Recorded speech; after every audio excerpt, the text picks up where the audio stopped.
امریکہ کی سیر کر رہے ہو، ٹیکساس آئے ہوئے ہو، اور اگر آپ نے ٹیکساس میں ٹیکساس رینچ میں اپنی حاضری نہیں دی تو سمجھ لیجئے جیسے کہ آپ آگرہ آئے ہوں اور تاج محل نہیں دیکھا۔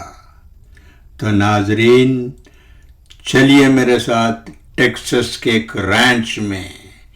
یہاں قابل دید نظارہ ہے یہ لمبے سینگوں والی گائے، لانگ ہارنڈ کاؤز۔ ٹیکساس کی لمبی سینگوں والی گائے، یہ تو ایسی مخلوق ہیں کہ الامان الحفیظ۔ ان کے سینگ اتنے لمبے ہوتے ہیں کہ دیکھ کر لگتا ہے جیسے کسی نے غلطی سے ان کے سر پر درخت لگا دیے ہوں۔ اب بتائیے یہ کیسے بیچارے کیسے گھاس چرتے ہوں گے؟ یقیناً انہیں پہلے اپنے سینگوں کو ادھر ادھر ہلا کر جگہ صاف کرنی پڑتی ہوگی، اور اگر دو گائیں آمنے سامنے آ جائیں تو خدا کی پناہ، ایسا لگتا ہے جیسے دو پہلوان نیزے بازی کر رہے ہوں۔ اور ان کی چال، وہ تو اور بھی دلچسپ ہے۔ اتنے بڑے سینگوں کے ساتھ انہیں بہت احتیاط سے چلنا پڑتا ہوگا، کہیں ایسا نہ ہو کہ کسی جھاڑی میں پھنس جائیں یا پھر غلطی سے کسی جانور کو ہی سینگ مار دیں۔ مگر ان سب کے باوجود یہ ٹیکساس کی شان ہے۔ ان کے بغیر ٹیکساس ہی نہیں لگتا۔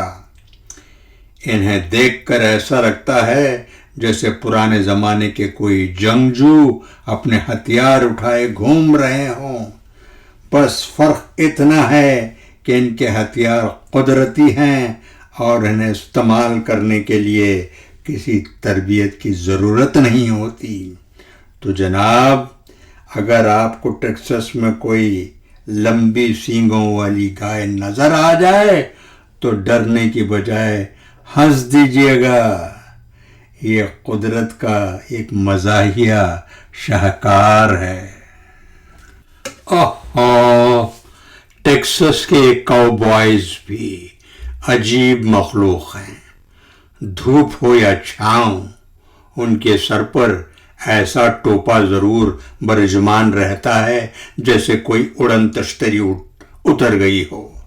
لگتا ہے جیسے ان کے سر کی حفاظت کسی آسمانی آفت سے بھی زیادہ ضروری ہے۔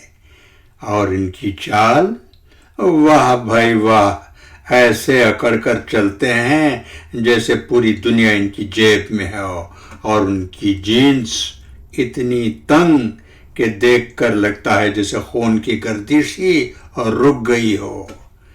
شاید اس لیے وہ اتنے سخت جان ہوتے ہیں۔ اب آتے ہیں ان کی وفادار ساتھی یعنی گھوڑوں کی طرف۔ یہ جانور بھی بڑے صابر اور قناعت پسند ہیں، اپنے مالک کی ہر بات مانتے ہیں، چاہے وہ انہیں کسی بھی بیابان میں لے جائیں۔ بیچارے گھوڑے سوچتے ہوں گے، یا خدا، یہ کیسا شوق ہے کہ بندہ دھوپ میں بھی بھاگنے پڑتا ہے۔ اور ان کا آپس کا رشتہ بڑا ہی عجیب و غریب ہے۔ کاؤبوائز اپنے گھوڑے سے ایسے باتیں کرتا ہے جیسے وہ اس کا سب سے قریبی دوست ہو، حالانکہ گھوڑا بیچارہ صرف اپنی دم ہلاتا رہتا ہے، شاید اس امید میں کہ کب یہ سیر ختم ہو اور اسے کچھ گھاس مل جائے۔ اور وہ مشہور کاؤبوائے ہائٹ ہیٹ، اس کا تو اپنا ہی ایک افسانہ ہے۔ لگتا ہے جیسے وہ کاؤبوائے کی شخصیت کا ایک لازمی جزو ہے۔